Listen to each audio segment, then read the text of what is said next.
행복한 성탄절입니다. 메리 크리스마스. 우리 주위에 있는 분들과도 좀 인사할까요? 행복한 성탄절입니다. 네, 감사합니다. 메리 크리스마스입니다. 네.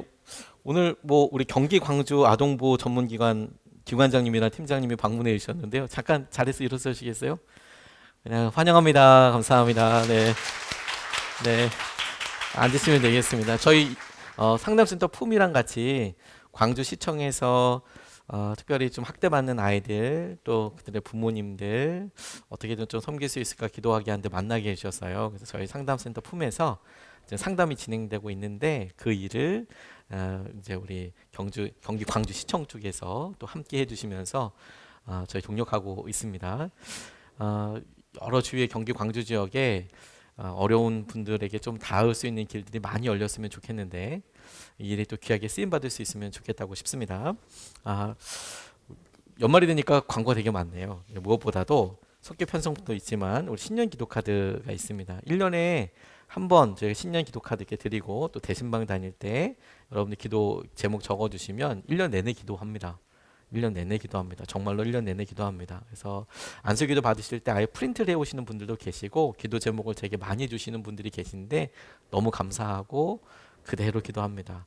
일단 작게 있지만 요 안에 다 쓰시고 앞뒤로 쓰시고 이러기도 하시는데 여기다 쓰셔도 되고 다른 프린트를 준비해 주셔도 되는데 꼭 가족별로 우리 같이 2023년도에 우리가 이렇게 기도하면 좋겠습니다. 써보는 것과 기도하는 것과 하지 않는 게 차이가 많이 납니다. 다음 주에 우리 송구영신 예배 드릴 때 예배 나오셔서 그 간수기도 해드리게 되는데 저희 교회가 날마다 안수기도 하다가 코로나로 인하여서 한동안 기도를 하지 않았죠. 그래서 내일 다음 주에는 우리 방역을 좀 잘 열심히 하면서도 안수기도를 하려고 합니다. 가족별로 나오셔서 함께 기도해 주시고 또 준비하신 신년 감사원금과 함께 송구영신 예배 함께 기도해 드릴 수 있도록 하겠습니다. 꼭 기도 제목 적어 보시고 함께 기도할 수 있으면 좋겠습니다. 저희가 이번에 이런 책갈피를 발행했는데요. 작년에 저희들이 달력을 많이 이렇게 했는데 많이 버렸어요. 엄청 많이 버렸습니다. 그래서 이번에는 우리가 좀 지혜를 모아봐서 매년마다 발행하는 거지만 책갈피 중심으로 해서 저희들이 발행을 했고요. 필요하신 분들 바깥에 있으니까 가져가시면 되겠습니다. 오늘 떡이 준비되어 있어요. 가실 때 우리 김재학 장로님 가정에서 떡 준비해 주셨는데 떡 드시면서 교제하셔도 좋겠고 또 들고 가셔도 좋겠습니다. 다시 한번 성탄의 아름다운 기쁜 소식을 함께 나누는 것이 큰 기쁨입니다. 오늘 말씀은 성탄절 설교인데 제가 이 성탄절과 부활절이 특별한 날이라고 싶어요.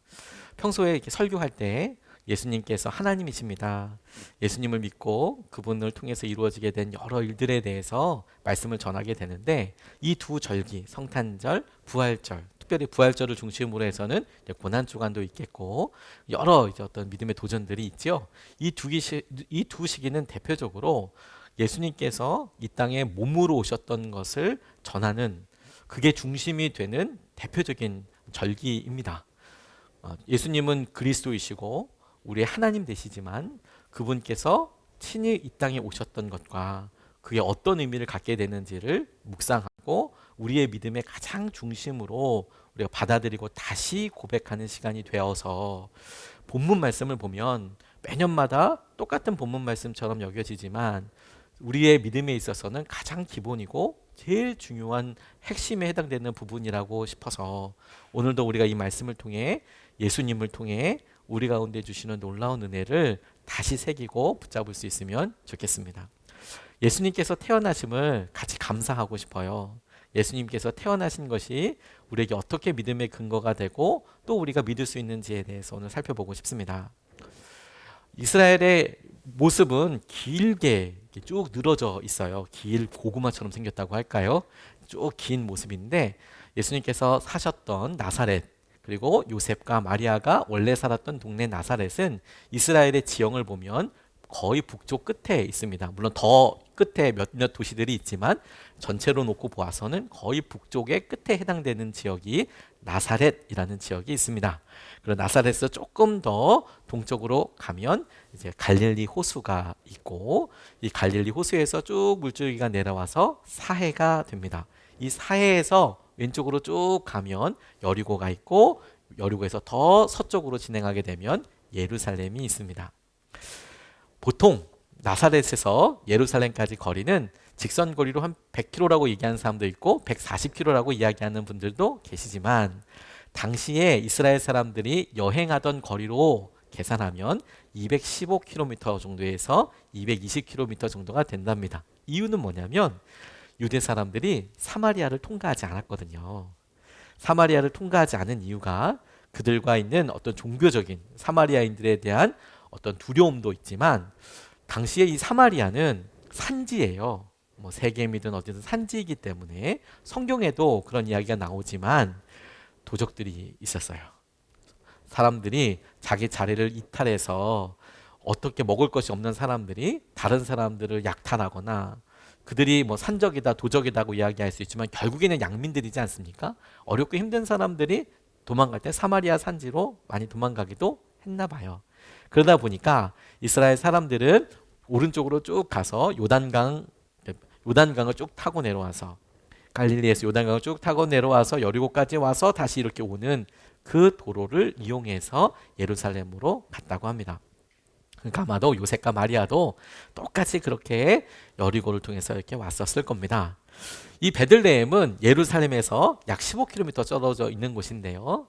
요셉이 호적을 해야 되는 장소이기도 하지만 그가 왜 나사렛에서 베들레헴까지 와서 호적을 해야만 했을까라는 것에 대해 여러 목사님들과 학자들의 의견이 조금 차이가 있습니다.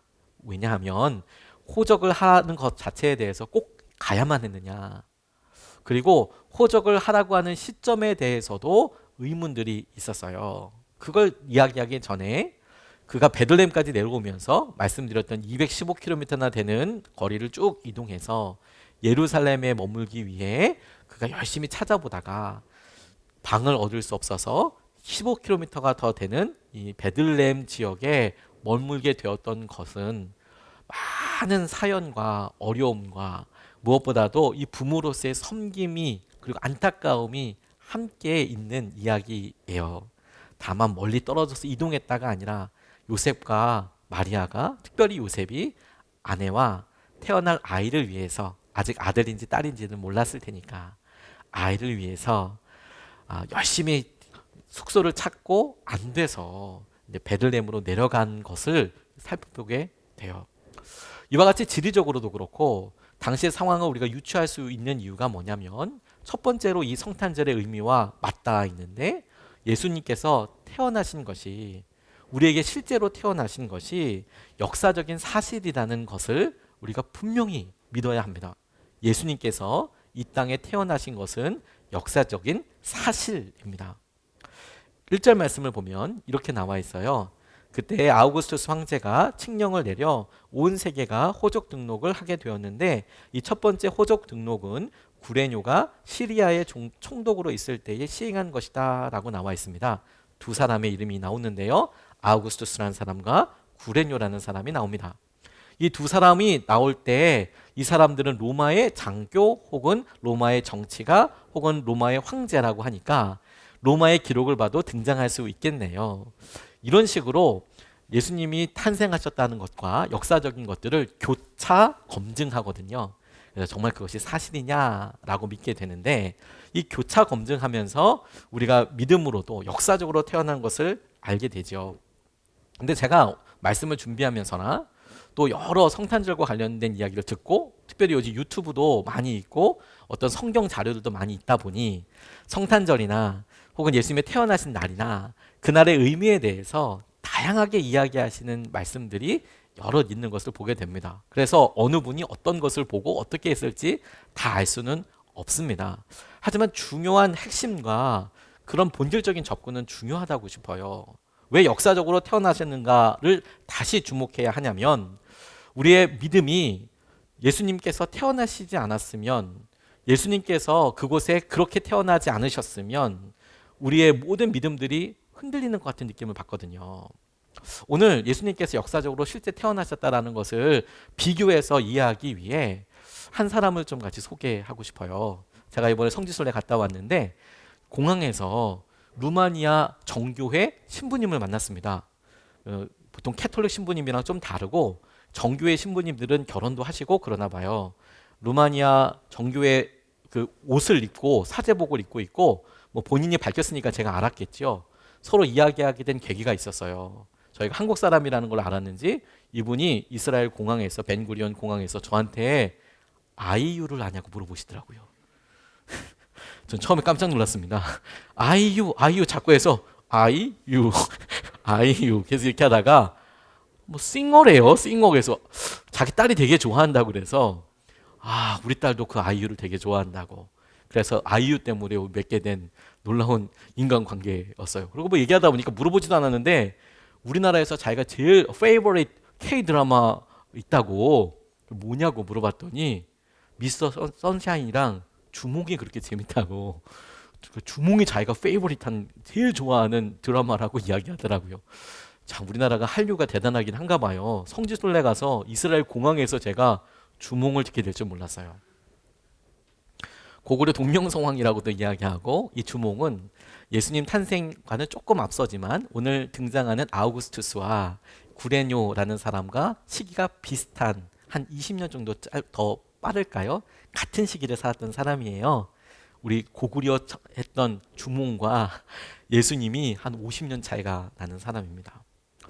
우리가 예수님이 역사적 사실에 대해서 접근할 때 왜 주몽 이야기를 하냐면 여러분 주몽에 대해서 역사적인 기록이 두 군데 나와 있습니다. 하나는 삼국사기 그리고 삼국유사. 하나는 1100 제가 날짜를 정확하게 못 외웠어요. 45년 1145년 삼국사기에 김부식이 썼던 기록에 나오고 고구려 본기라는 기록에 나오고 1281년에 삼국유사가 이련이라는 사람에 의해서 쓰여졌습니다. 1000년 전의 이야기죠. 한 1200~300년 전에 이야기를 썼습니다. 놀라운 것은 그 사이에 고구려 백제 신라와 관련된 기록이 없습니다. 그런데 우리는 주몽과 동명성황이라고 이야기하는 주몽과 그의 탄생, 그의 삶에 대해서 별로 의심하지 않잖아요. 그도 그럴 것이 금성문이라고 해서 비문 같은 것에 고구려의 뭐 광개토 대왕릉비나 혹은 여러 비석들이나 혹은 무덤들이 발견될 때 거기에 부작물들과 기록물들이 서로 역시 곧 교차 검증하게 돼요. 그래서 태어났다, 언제 있었다, 어느 시기다라고 이야기합니다. 실제로 고구려 주몽의 생물 영대 중에서 태어난 날짜는 삼국유사와 삼국사기가 달라요. BC 58년, BC 48년. 10년 차이가 납니다. 어떤 게 진실인지는 아무도 몰라요. 또 다른 접근법이 있기 때문에. 이런 역사의 빈틈을 설명하는 이유가 뭐냐면 학자들이 예수님의 탄생과 혹은 예수님께서 탄생하신 25일이냐 언제냐라는 접근, 그리고 태어나셨을 때 어떤 가능성이 있느냐라고 얘기하는 것에 의외로 빈틈이 있을 수밖에 없어요. 2000년 전에 주몽 이야기는 1000년 전에 쓰여진 이야기잖아요. 예수님은 당시에 로마라는 강대국이 있었고 역사에 대해서 진심이었던 민족이에요. 이 사람들은 법률과 역사에 진심이어서 기록을 진짜 많이 남겨놨습니다. 그 기록을 통해서 교차 검증이 됨에도 불구하고 빈틈들이 있을 수밖에 없어요. 근데 그 빈틈들을 본인들이 취사 선택해서 이야기할 수 있는 가능성이 여전히 열려 있어요. 제가 대학원에서 원래 전공하던 게 그런 거였거든요. 그러니까 히라버랑 이런 걸 읽고 그것들의 뭐 원문이 뭐고 뭐 어미 형태에 따라서 이게 몇 세기에 쓰여진 거고 그 뜻이 뭐고 뭐 이런 거 공부하던 사람이었거든요. 그게 굉장히 무료하더라고요. 피곤하더라고요. 지루하더라고요. 이런 예도 있었습니다. 여러분 셰익스피어 아시죠?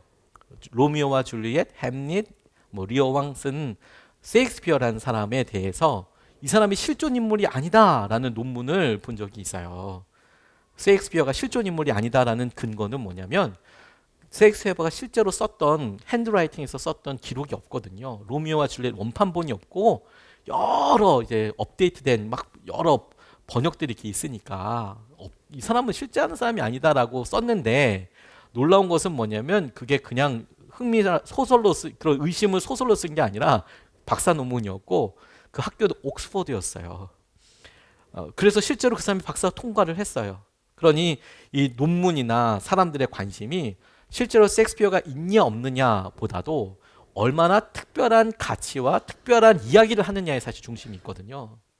그래서 여러분 우리가 예수님의 탄생과 예수님의 탄신 일이 언제냐에 대해서 어떤 종교나 어떤 사람들이 특별하게 새로운 이야기를 할 때 그렇구나 그런 면도 있지만 정작 우리가 어떻게 정통적으로 믿고 왔고 어떤 역사적인 근거에 우리가 가지고 있는지를 더욱 굳건히 하는 것이 굉장히 중요한 거예요.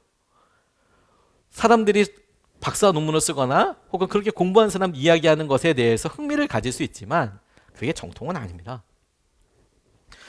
구레뇨와 관련돼서 이 성경을 통해서 생각할 수 있는 일들이 예수님의 탄생을 옥타비아누스라고 이야기하는 아우구스투스, 옥타비아누스가 이름을 아우구스투스로 바꾸게 됩니다. 황제가 된 다음에 그의 시기에도 통해서도 예수님을 알 수 있지만 결정적으로 예수님이 역사적으로 실제 태어나셨다라는 사실은 호적과 관련돼서 사람들이 추론합니다. 호적 조사가 있었느냐? 이 호적 조사가 있었을 때 관련된 사람이 구레뇨라는 사람인데, 구레뇨는 BC 12년경에 로마 제국의 집정관이었던 사람이고 어떤 관리 중에 하나예요. 굉장히 높은 관료입니다. 집정관 정도는. AD 6년에 시리아 지역을 다스렸던 총독이었고 21년경에 로마에서 죽었습니다.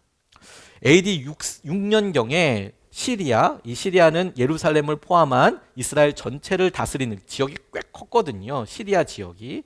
거기에 총독이었으니 어떤 사람들은 AD 6년경이면 예수님 탄생하시고 훨씬 지난 다음에 총독이 왔는데 그가 인구조사를 했다고 내린 명령이 실제로는 예수님의 생년과 태어나신 날과 맞지 않느냐라고 이야기하는 사람도 있습니다만 그렇지 않아요. 그가 집정관이었을 때 그 집정관으로서 여러 일을 맡게 되는데 그가 맡았던 지역이 동쪽이었어요. 로마를 중심으로 해서 동방지역. 당시에 총독을 두 이름으로 사용했습니다. 하나는 헤게몬, 하나는 안티파토르. 헤게몬이라는 것은 영어로는 가브너라고 이야기하는데 임시 총독을 이야기해요.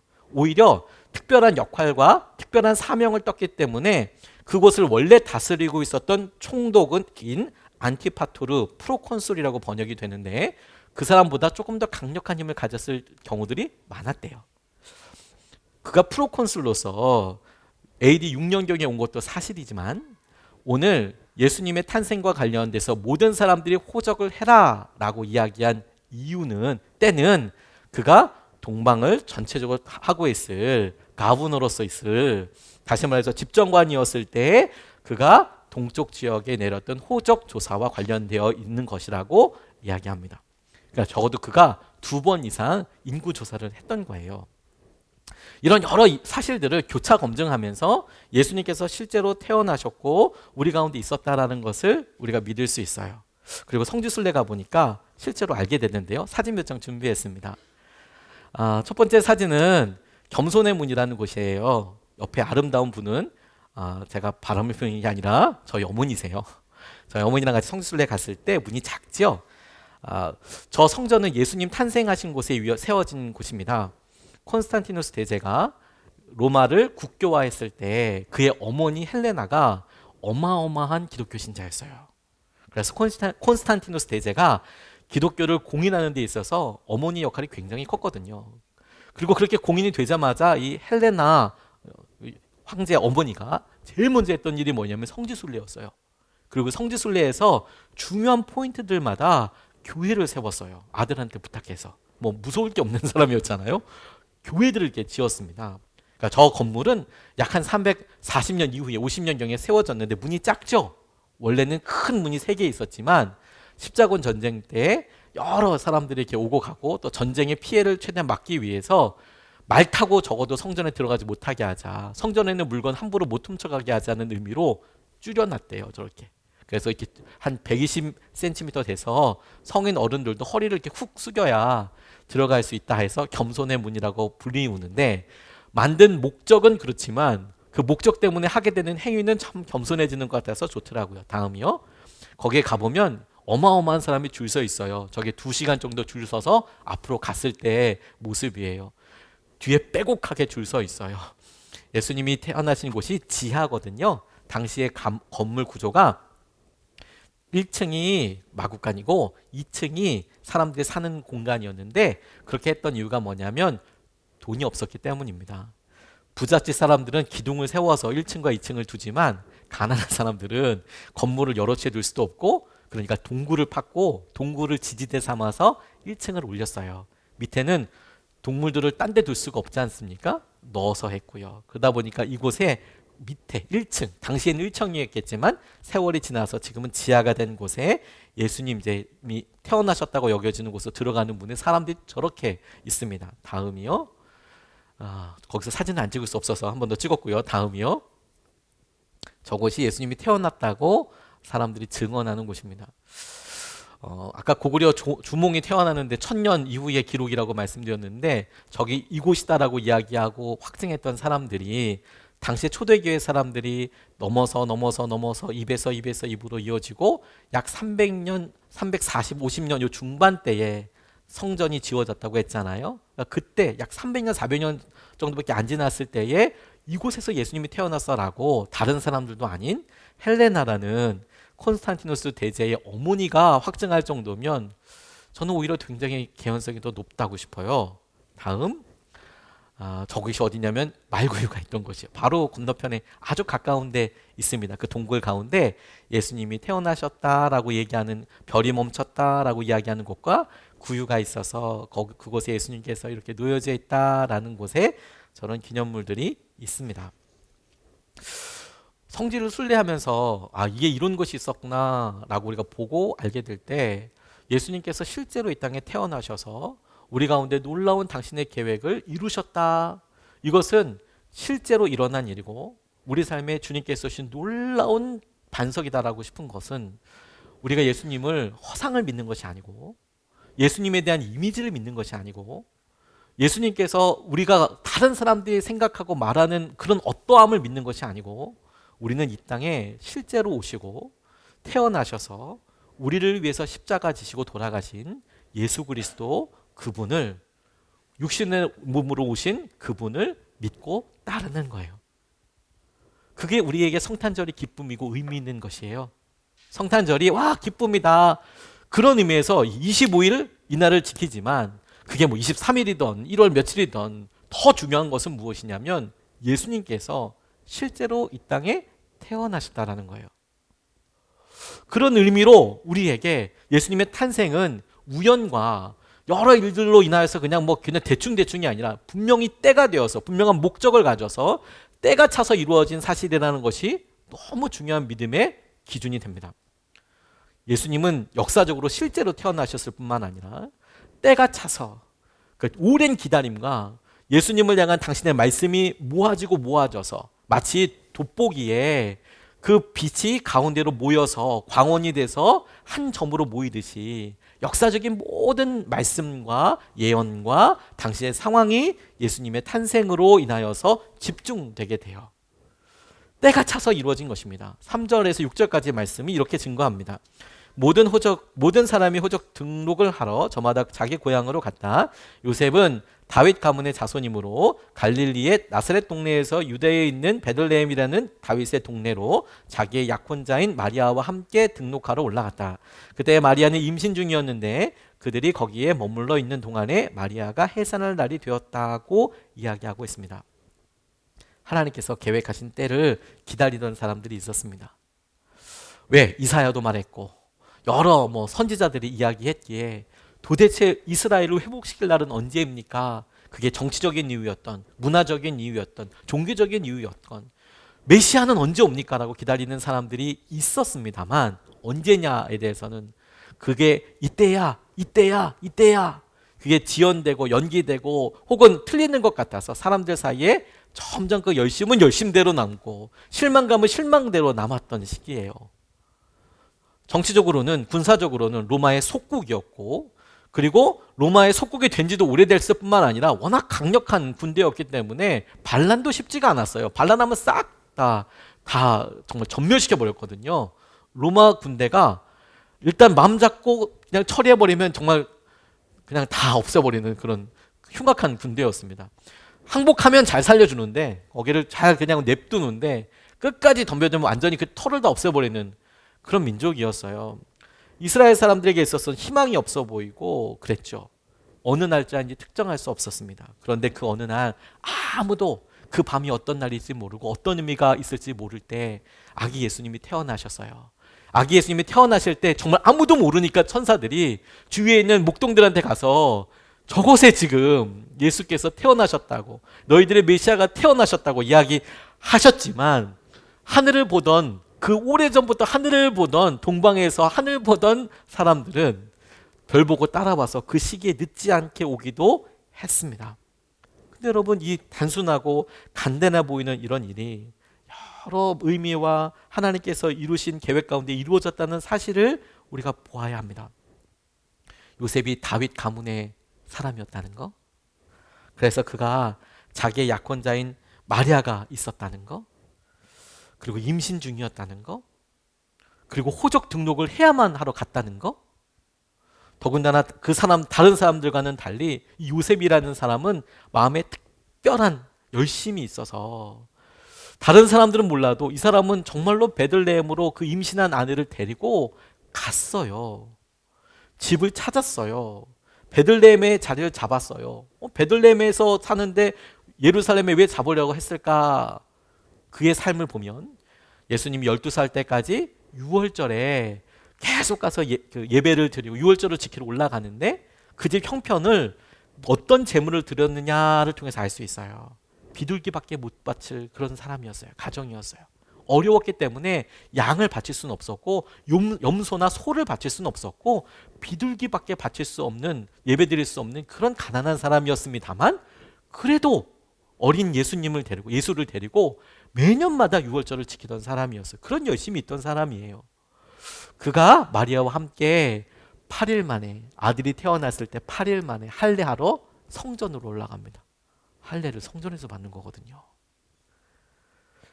애가 태어날 줄 알고 해산날 어느 쯤에 돼서 아이가 태어날 것을 알고 예루살렘으로 내려와서 아들이 태어난다고 예언은 들었지만 실제로 아들이 태어나고 나자 8일 만에 할례를 하고, 뿐만 아니라 여자도 정결 예식이라는 것이 있었어요. 당시에 아이를 낳으면 33일 후에 이렇게 정결 예식을 해라 라는 율법대로 아마도 마리아도 성전에 올라가서 그 모든 절차와 상황들을 지켰을 것이라고 생각합니다. 그런 여러분, 그 탄생과 그런 열심과 그런 마음이 그냥 우연히 생긴 것이 아니라 하나님 보시기에 요셉이라면 그렇게 할 거야. 요셉이라면. 그래, 요셉 스스로도 되지 않으니 호적 등록을 하도록 하고, 마리아 같이 순종적인 여인 통해서 말씀하고, 그리고 당시에 길이 열려서 여행을 할 수 있도록 하고, 로마라는 강대국이 있어서 당시에 예수님을 통해서 일어나게 될 모든 일들이 전파되도록 하고, 그런 일들이 우연이 아니라 때가 차서 하나님께서 하실 은혜 가운데 이루어졌다라는 겁니다. 예수님은 당신의 모든 하나님의 계획을 이루시기 위한 예수님의 유일한 대안이자 우리를 위해서 오신 그분의 생명의 은혜입니다. 이것은 우리에게 오랫동안 기다려온 우리 기도 응답에 대해서도 똑같이 도전한다고 싶어요. 예수님이 아기의 모습으로 오셨잖아요.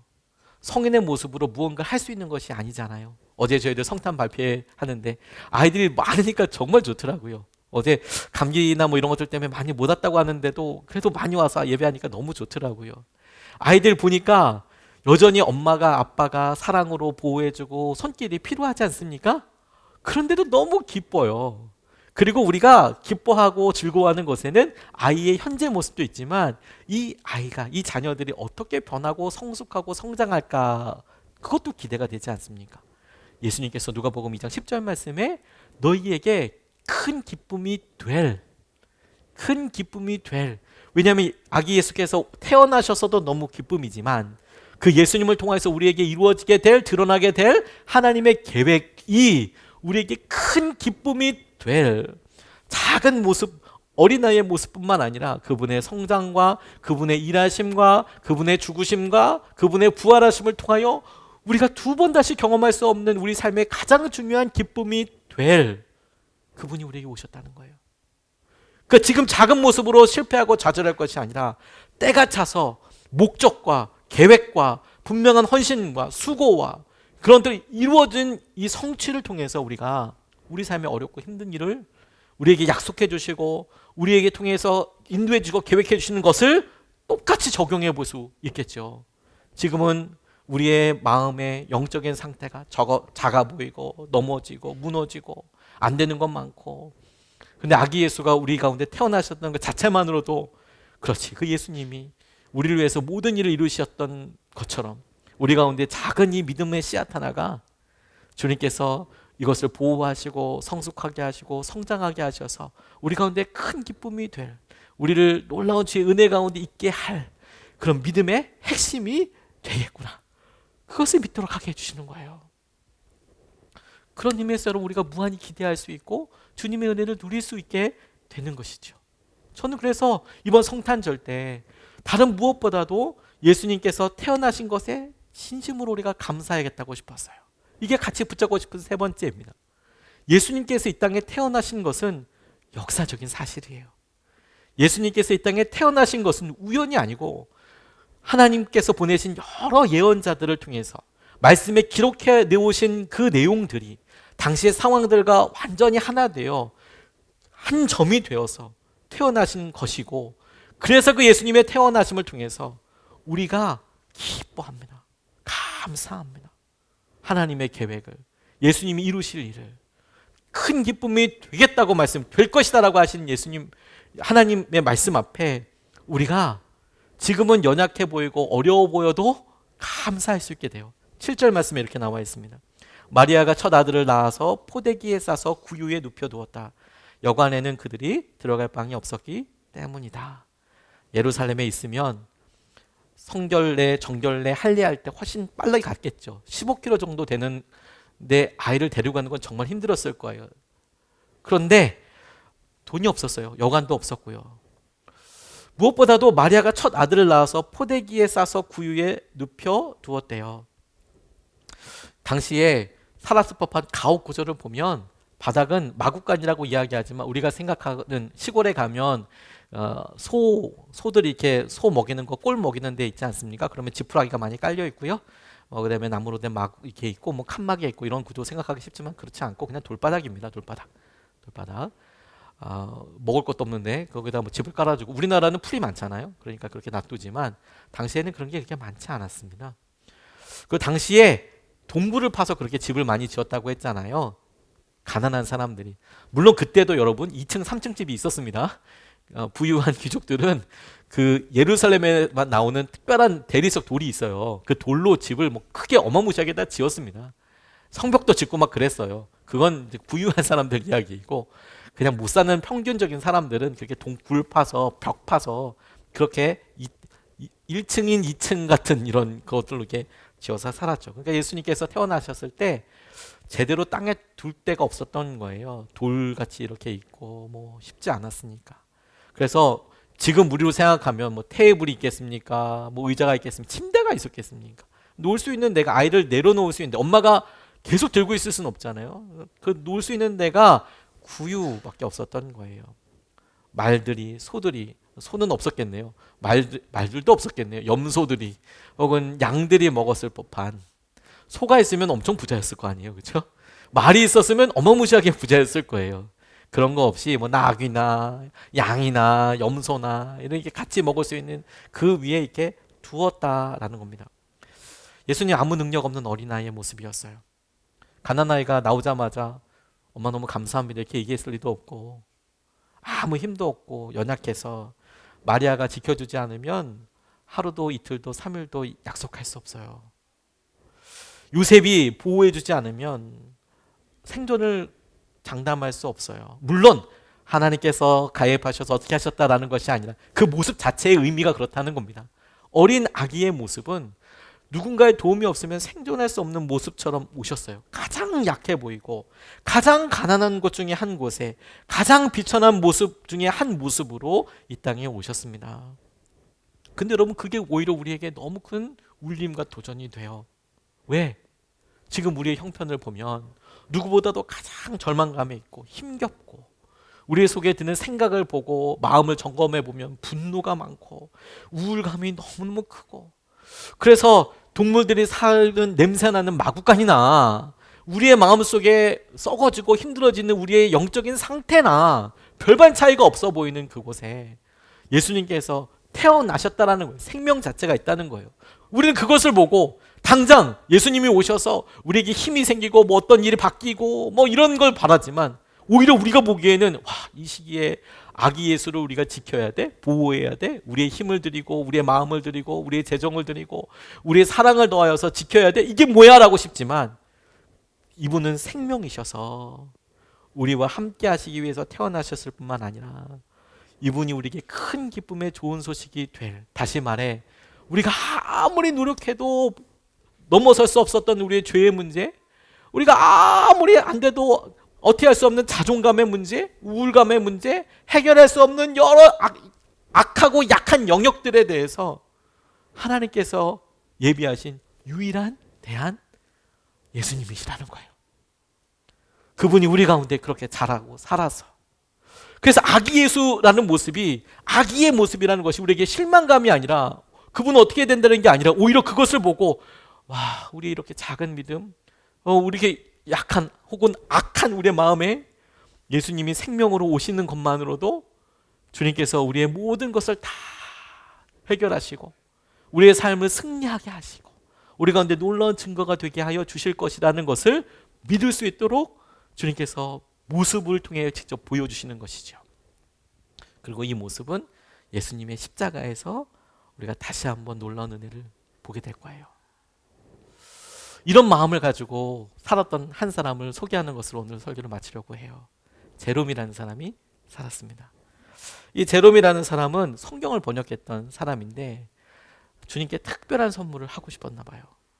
아기 예수님께 특별한 선물을 하고 싶었나 봐요. 아까 말씀드렸던 예수님 탄생 교회가 콘스탄티누스 대제가 국교화하고 어머니가 바로 예루살렘과 베들레헴으로 거의 나는 듯이 와서 중요한 일이 있었던 곳에 교회를 세웠던 그 초기 교회들 중에 하나라고 말씀을 드렸는데, 그 교회가 서기 나서 채 100년도 되기 전에 약 382년경에 중요한 일 하나가 있었어요. 사진 하나 더 준비했는데요. 바로 그곳에 제롬이라는 사람이, 저 동상에 손 이렇게 들고 있는 사람이, 이러고 있는 사람이 제롬입니다. 제롬이라는 사람을 기념했던 이유가 뭐냐면, 그가 성경을 예수님이 태어났던 탄생 교회에서 번역하기 시작해요. 382년에 그 전에도 성경이 있었습니다만, 성경이 구약은 히브리어로 있었고 신약은 헬라어로 있었어요. 그런데 시간이 지나고 나니까 히브리어를 모르는 사람도 많아지고 여러 사람들에게 복음이 전파되다 보니 헬라어를 모르는 사람들도 있었겠죠. 그래서 당시에 공용어였던, 그러니까 문화적인 공용어는 헬라어였습니다. 그런데 일반 사람들이 흔히 쓰는 말은 또 라틴어였어요. 그래서 헬라어랑 라틴어가 두 개가 동시에 쓰였는데 점점 귀족적이고 이런 사람들이 헬라어를 많이 썼고요. 주위에 조금 중류층이나 혹은 문서나 이런 건 라틴어로 쓰고 그렇게 했었습니다. 그래서 제대로 된 성경이 없었어요. 그래서 구약 성경을 번역한 70인역이라는 성경이 있었는데, 이게 뭐 다 이렇게 읽을 수 있는 사람이 많이 없으니까 382년경에 교황이었던 다마소 1세가 제롬, 히에로니무스, 제로니모, 예로미오, 다 똑같은 이름입니다. 한 사람을 이야기하는데 그걸 라틴어식으로 읽을 것이냐 혹은 헬라식으로 읽을 것이냐 영어식으로 읽을 거냐에 따라서 이름이 조금 다른데 똑같은 사람이에요. 히에로니무스, 제롬, 제로니모, 똑같은 사람입니다. 그 사람에게 이야기를 해요. 성경을 번역을 하자. 이 사람이 아주 열심히 있는 사람이었나 봐요. 열심히 있는 사람이어서 그 말씀을 듣고 성경을 번역하기 시작합니다. 처음에 70인역으로 번역하다 보니 너무 제한적이다, 좀 더 연구할 필요가 있다고 싶어서 내려놓고 히브리어로 해서 라틴어로 번역해요. 이건 사실 대단한 거예요. 원래 중역이냐 혹은 직접 직역한 거냐에 따라서, 완역한 거냐에 따라서 차이가 되게 많이 나거든요. 그런데 이 사람이 헬라어에서 라틴어로 번역한 게 아니라 구약 부분은 히브리어를 공부해서 라틴어로 번역했다고 그래요. 그리고 당시에 사도들이 썼고 여러 제자들이 썼던 편지들을 헬라어에서 라틴어로 번역했습니다. 23년에서 25년 걸렸어요. 5년에 무렵에 완성했거든요. 23년 정도. 근데 그거 왜 했는지 아십니까? 예수님께 선물하려고. 성탄절 선물하려고. 와, 사실 전 이거 되게 놀랐어요. 성경 일독하는데 어떤 사람들은 소리내서 72시간 읽으면 성경 일독한다 하더라고요. 제 주위에 그렇게 한 사람 한 명도 못 봤습니다. 72시간 동안 자지도 않고 화장실도 안 가고 밥도 안 먹고 계속 들으면 들을 수 있대요. 한번 해보시죠, 여러분. 3일, 4일 정도면 된다는데 둘째 날서부터는 좀 힘드실 수 있을 것 같네요. 제가 제일 빨리 읽어본 거는 2주 정도, 한 10일 정도에 다 읽어본 것 같아요. 하루에 한 5시간씩 읽었나요? 다른 거 거의 안 하고 성경책만 읽으면 한 2주 정도면 성경 말씀을 읽을 수 있는데 만만치는 않습니다. 근데 쓰는 거는요, 여러분, 애누리가 없답니다. 이렇게 막 쳐가지고 그 인터넷 검색해서 드래그해서 하는 것도 성경 전체를 드래그 하려면 시간 꽤나 걸릴 겁니다. 그러죠? 아마 오류도 나기 쉬울 거예요. 하다못해 쓰는 거는요. 이거 보고 쓰는 것은 더 대단한 문제이지 않겠습니까? 특별히 당시에는 장절이 구분이 없었어요. 장절은 훨씬 후대에 세워졌거든요. 그러니까 일일이 확인하고 라틴어로 번역하는 작업은 정말 쉽지가 않아요. 제가 번역을 한번 해본 적이 있었거든요. 우리나라에 번역이 되어 있지 않은 책을 한번 자꾸 번역해 볼까 하다가 포기하는데 그렇게 많은 시간이 걸리지는 않았어요. 안 되는 거구나. 안 되겠구나. 그냥 나는 번역된 거 누가 해주면 보는 게 낫겠구나 하고 싶었는데 이 사람은 그렇지 않았어요. 23년 동안. 그리고 마침내 성탄절에 최고의 선물을 드리고 싶어서 주님께 그걸 올려드렸답니다. 그런데 너무 놀랍게도 평생 혼신의 힘을 다해서 번역한 불가타 성경을 주님께 드렸는데 주님 받지 않으시더래요. 23년 준비했는데 그 열정과 마음이 대단했을 텐데 그냥 베껴 쓰는 데만 해도 몇 년 걸렸을 텐데 번역해서 하느라고 23년 걸렸는데 그것을 주님이 받지 않으시는 것 같더래요. 고민하던 제롬이 자기가 그렇게 번역하는 번역가로서도 있었지만 그 번역을 하면서 주위 사람들한테 그래도 자랑할 만한 혹은 뭐 그게 뭐 대단하지 않다고 하더라도 본인이 그래도 최대한 노력해서 미덕이라고 할 수 있고 선행이라고 할 수 있던 것들 떠올려서 그러면 이거라도 너무 자기의 어떤 주님 제가 이걸 번역했는데 주님께 드려요. 근데 주님이 안 받으신다고 하니까 그럼 제 삶을 주님 앞에 드려요. 근데 주님이 안 받으신다는 그런 느낌을 주더래요. 그래서 더 이상 자신의 삶에서 하나님께 드릴 것이 없다는 것을 깨달았던 이 제롬이 크게 절망했답니다. 아니 이런 열심도 이런 성경책을 번역해서 하는데도 안 받으셔? 내 삶을 주님께서 안 받으셔? 근데 주님께서 그런 절망한 제롬에게 이렇게 말씀하시는 것 같더래. 사랑하는 아들 제롬아, 내가 내게 원하는 선물은 내가 번역한 성경도 아니고 내 선행도 아니다. 나는 무엇보다 내 죄를 원한다. 내 죄를 바쳐라. 내가 기꺼이 용서하겠다. 그러고 난 후에 네가 바치는 다른 선물들을 기쁘게 받겠다. 그리고 내가 너를 위해 예비한 선물들을 부어주겠다. 서정호 목사님이 쓰신 목마른 인생에 나오는 글인데요.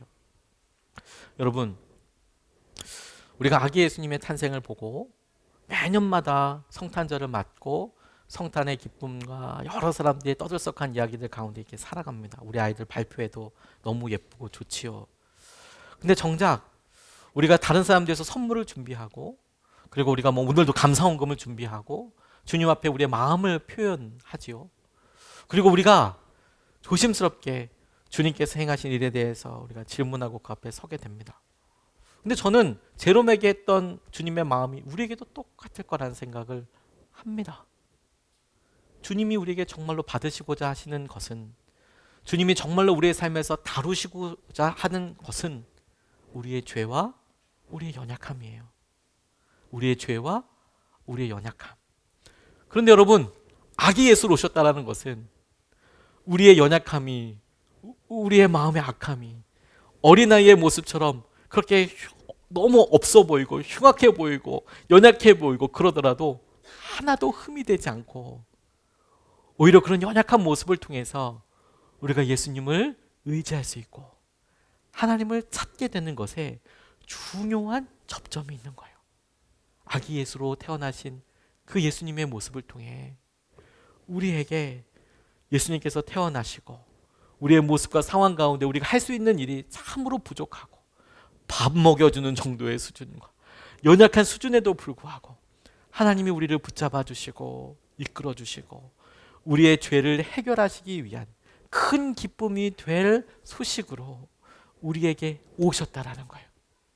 오늘 우리가 이 성탄 예배를 통해 그 주님을 우리의 주님으로 의지합니다. 지금 우리의 믿음을 점검해 보며 약해, 연약해. 그 마을이 어린 아기 예수님의 모습을 통해서 오히려 우리에게 큰 기쁨이 되겠구나. 주님께서 놀라운 은혜에 그 넘어서를 이루게 되겠구나. 그런 믿음의 전환과 은혜로 고백되어지는 오늘이 되기를 주님이 원하십니다.